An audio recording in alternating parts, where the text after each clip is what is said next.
As with most of the books from the elder Mooney's library, this copy of historical sketches was purchased second-hand. And significantly, the book contains signatures from two previous owners named Samuel and Hugh K. Tufts on graphological evidence, probably father and son.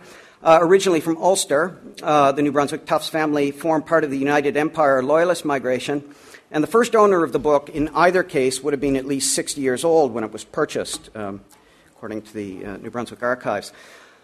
Although the date of publication predates the arrival of the Mooney family in British North America, the Tufts signatures confirm that the Darcy McGee books in the collection produced by Donohoe and Rowan of Boston, including O'Connell and his friends in the Catholic history, and Hayes Ballads of Ireland, were purchased in St. John rather than carried from Ireland.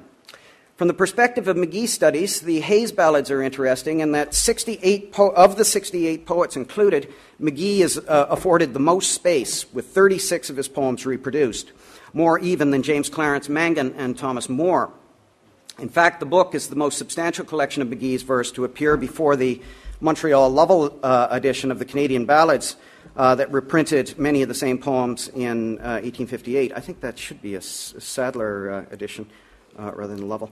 Intriguingly, from the point of view of transatlantic Victorian print distribution, the specimen copy of Sir Jonah Barrington's Rise and Fall of the Irish Nation, which was issued by Dennis and James Sadler, was printed in New York, although it was probably first acquired in Ireland. Now, the collection of Edward James Mooney, who was born in 1886 and died in the late 30s,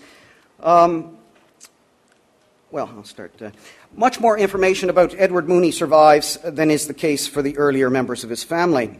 He attended St. John Public School, St. Francis Xavier College, and later attended Business College. He was athletic, played hockey and football, soccer, and was considered an excellent rower in a city where rowing was taken very seriously. Before World War I, Mooney was involved in the militia and received a commission as lieutenant in 1911. He served as a highly decorated machine gun officer in the 6th Canadian Mounted Rifles from the outbreak of the war, and later joined the 4th Battalion at Passchendaele and was badly wounded, afterwards returning to Halifax on sick leave, and later serving as a captain in the military police until the end of the war. He returned to a very successful contracting business in St. John until 1931, when he retired to become a member of the Board of Assessors in the city of St. John.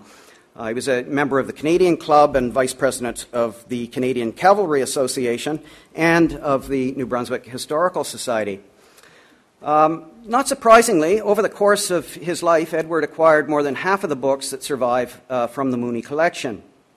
It is difficult to gauge the exact extent of Edward's identification with Irish culture or how he conceived of his ethnic identity, but he did preserve the Irish books inherited from his father's collection and added the Fennings-Taylor biography of the Honourable Thomas Darcy McGee, a sketch of his life and death, which appeared in 1868, and several other works related to Irish politics and history.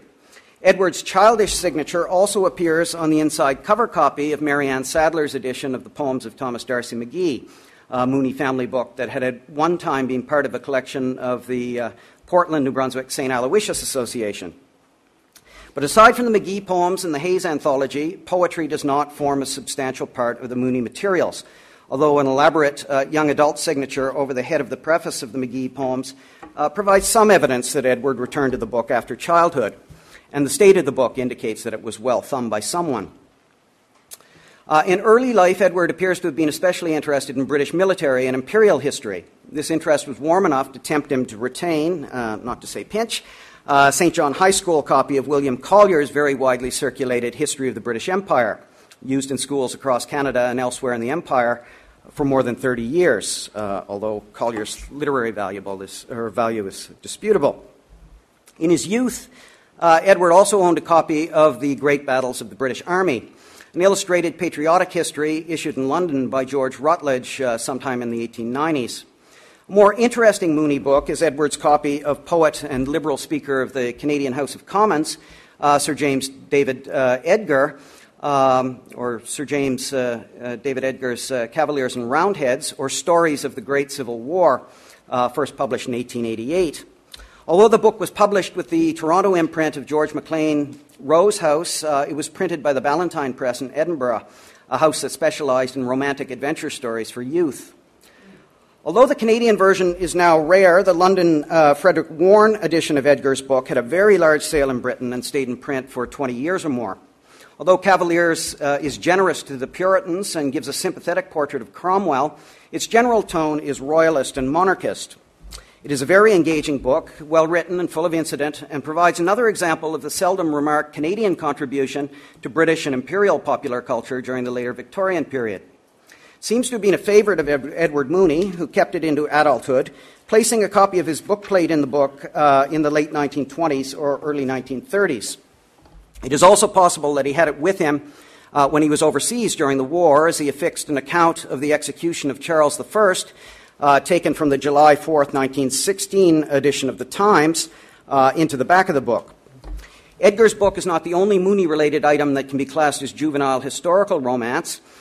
George Alfred Henty's 1887 adventure novel, With Wolfe in Canada, issued under the imprint of the London firm Blackie & Son and including the imprints of both Cop Clark and William Briggs of Toronto, also formed a part of this collection. The book is richly illustrated and offers a lively and detailed account of Wolfe's campaign from a strongly imperialist point of view. The climax of the novel presents an account of the Battle of the Plains of Abraham and the death of Wolfe before the novel's hero returns to happy life in rural England. While recuperating from war wounds in Halifax, Mooney also acquired and read Thomas Boyle Murray's Pitcairn Island, The Island, the People, and Its Pastor, in a late Victorian edition printed in London by the Society for Promoting Christian Knowledge. Although Mooney remained a practicing Catholic throughout his life, Protestant and evangelical publishing houses produced many of the books that he owned, and he seems to have been consistently non-sectarian in his choice of reading matter. There was a good deal of popular fiction among the Mooney books, but unfortunately these books now have little commercial value, and most have been dispersed or destroyed. Three interesting Irish-related novels do survive, however. The semi-anonymous WAC's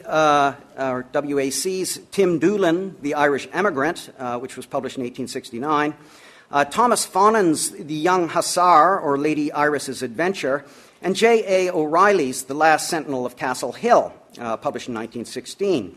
Both Tim Doolin and The Young Hussar are now scarce, and neither had a very extensive circulation, but their publishing histories are quite distinct.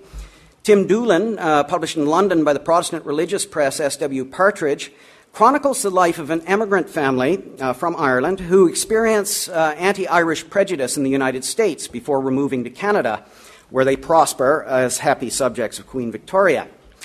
The Young Hussar shares this anti-American tone and presents a fictionalized autobiographical memoir of the author's travels and experiences.